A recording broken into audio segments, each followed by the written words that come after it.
প্রিয় বন্ধুরা, আমার চ্যানেলে আপনাদের সকলকে স্বাগত। আজ আমি আপনাদের সামনে জানাবো ভগবান শিবকে কেন লিঙ্গরূপে পূজা করা হয়। দেবাদিদেব মহাদেব হলেন আদি দেবতা। তিনি সমগ্র দেব দেবীদের দেবতা। তিনি পরমেশ্বর, বিশ্বের কল্যাণকর্তা। তিনি বিশ্বের রক্ষাকর্তা। তবে তার মূর্তি পূজা না করে শিবলিঙ্গ পুজো করার প্রচলন কোথা থেকে এসেছে? এর নেপথ্যে কি এমন কাহিনী রয়েছে? দক্ষ যজ্ঞে সতী দেহত্যাগ করার পর মহাদেব পাগলের মতো সর্বত্র ঘুরে বেড়াতে লাগলেন। এক সময় তিনি উলঙ্গ সন্ন্যাসীদের বেশে দারুবনে প্রবেশ করলেন। ঋষিদেব আশ্রমের পাশ দিয়ে গেলেন। সেই সময় মুনি ঋষিরা কেউ আশ্রমে ছিলেন না। ঋষি পত্নীরা শিবকে এভাবে দেখে পরস্পর বলাবলি করতে লাগল, কে এই অপূর্ব দর্শন সন্ন্যাসী ভিক্ষুরূপে এখানে এসেছে, একে ভিক্ষা দান করা উচিত। তখন তারা ভালো অস্বাদি তার উদ্দেশ্যে দান করলেন। তাদের মধ্যে কেউ লজ্জা ত্যাগ করে বললেন, কে আপনি? ভিক্ষুক বেশে এখানে এসেছেন। শিব বললেন, আমি ঈশ্বর। বর্তমানে সতীর সঙ্গে আমার বিচ্ছেদ হয়েছে, তাই আমি দিগম্বর হয়ে ঘুরে বেড়াচ্ছি।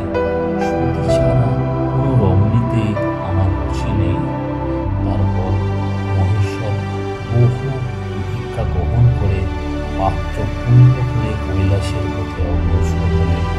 সকল ঋষি পত্নীগণ মুগ্ধ হয়ে তারই পিছনে পিছনে চলতে লাগলেন। অতিপুত্র গৃহ কার্যাদির কথা ভুলেই গেলেন। এমন সময় ঋষিগণ নিজ নিজ আশ্রমে ফিরে এসে দেখলেন আশ্রমে তাদের পত্নীগণ নেই। চারদিকে খোঁজ করে দেখতে গেলেন তারা সকলে শিবের পিছু নিয়েছে। খুব রেগে গেলেন ঋষিগণ। অভিশাপ দিলেন, তুমি দেবাদিদেব মহাদেব হয়ে আমাদের পত্নীগণকে খুন করলেন, কাজেই তুমি ক্লিব হও। এমন শাপ দিলেন, সঙ্গে সঙ্গে শিবের লিঙ্গ মাটিতে পড়ে গেল। তারপর সেই লিঙ্গ বাড়তে লাগলো। অল্প সময়ের মধ্যে সপ্ত পাতাল, সমগ্র পৃথিবী এবং অন্তরিক্ষের সকল স্থানে সেটি বেড়ে চলল। তখন জগতের সব কিছুই সেই লিঙ্গে বিলীন হয়ে গেল। তখন মুনি ঋষিগণ তার নাম লিঙ্গ রাখলেন।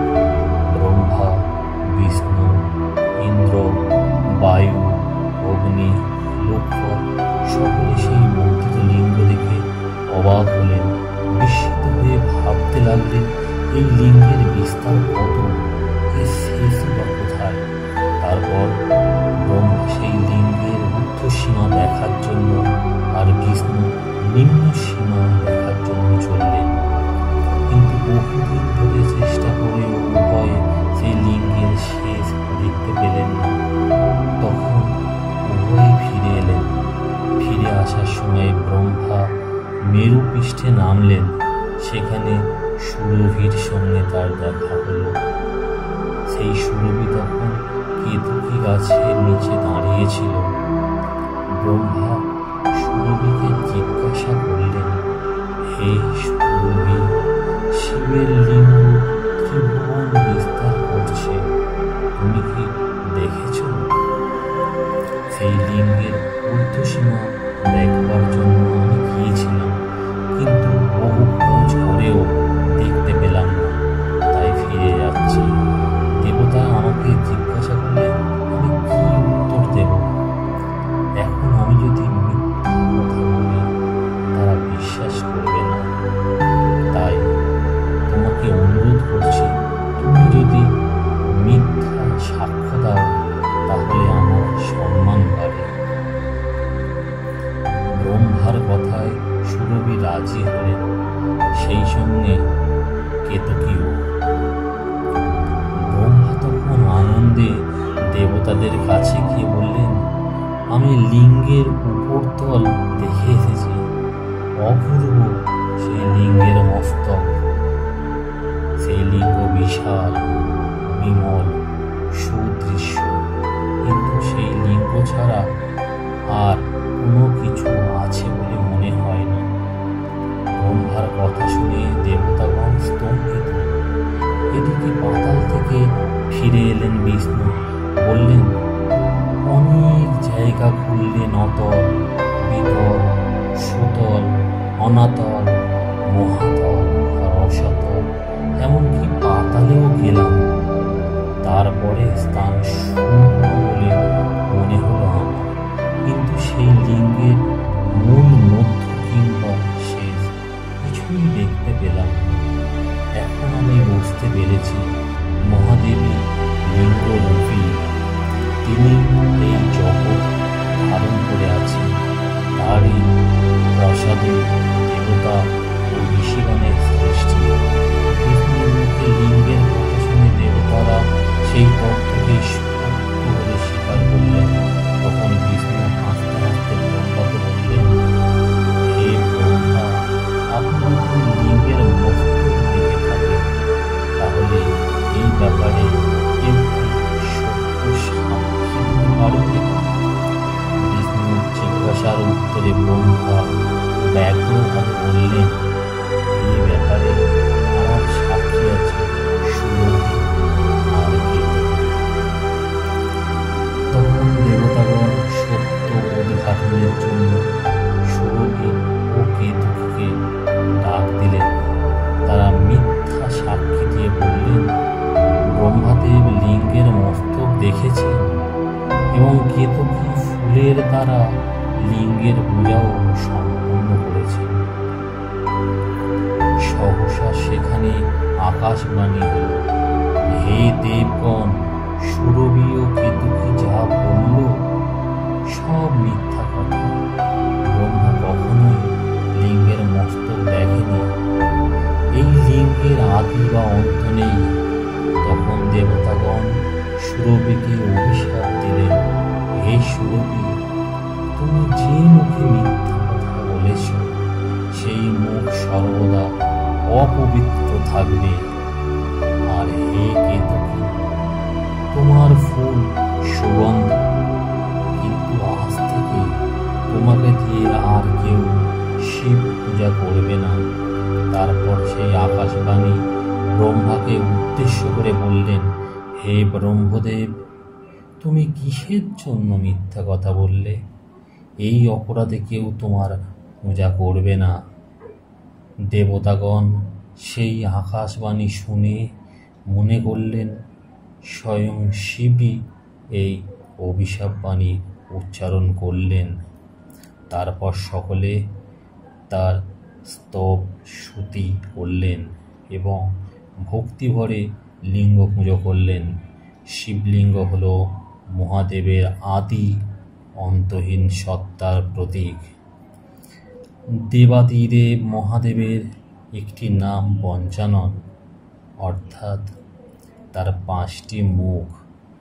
শিবের এই 5টি মুখ আসলে 5টি উপাদান। সেগুলি হল পৃথিবী, জল, আগুন, বায়ু এবং আকাশ। যোগশাস্ত্রে লাল, হলুদ, সাদা, গাঢ় ও কালো এই 5টি রঙকে উপাদানের রং হিসাবে বর্ণনা করা হয়েছে। প্রাচীন শাস্ত্র মতে জানা যায় যে সম্পূর্ণ শিবলিঙ্গের আকৃতি উপবৃত্তাকার। এই আকৃতি আসলে মহাবিশ্বকে প্রতিনিধিত্ব করে। এই শিবলিঙ্গই একাধারে সৃষ্টি ও ধ্বংসের নির্দেশ করে। মহাবিশ্বে যেমন পরমাণু মণ্ডল আছে, ঠিক তেমনি আবার শিবলিঙ্গও আছে। শিবলিঙ্গের লম্বাকৃতি অংশের 3টি দাগ আসলে পরমাণুর উপাদান, অর্থাৎ ত্রিপণ্ডু। বিশ্ব ব্রহ্মাণ্ডের গঠনের একটি প্রতীক, যা ইলেকট্রন, প্রোটন ও নিউট্রনকে প্রতিনিধিত্ব করে। প্রাচীন বৈদিক হিন্দু শাস্ত্রানুসারে এই শিবলিঙ্গই হল বিশ্বব্রহ্মাণ্ডের পরমেশ্বরের প্রতীক। বলা হয়ে থাকে এই শিবলিঙ্গই হল শিবের প্রতীকী মাথা। এই শিবলিঙ্গই জগতে শান্তির প্রতীক। শাস্ত্র মতে শিবলিঙ্গের পুজো করা মানে দেবাদিদেব মহাদেবের পুজো করা। ধ্যানমগ্ন মহাদেবকে এই শিবলিঙ্গের মাধ্যমেই প্রকাশ করা হয়। মনে করা হয় এই শিবলিঙ্গেই মহেশ্বর শিব আত্মধ্যানের স্বরূপে লীন থাকেন এবং তার সকল ভক্তদের আত্মনিমগ্ন তথা ধ্যানমগ্ন হতে উপদেশ দেন। ধন্যবাদ বন্ধুরা। যদি এটি ভালো লেগে থাকে তাহলে অবশ্যই এটি সকলের কাছে শেয়ার করবেন। ধন্যবাদ।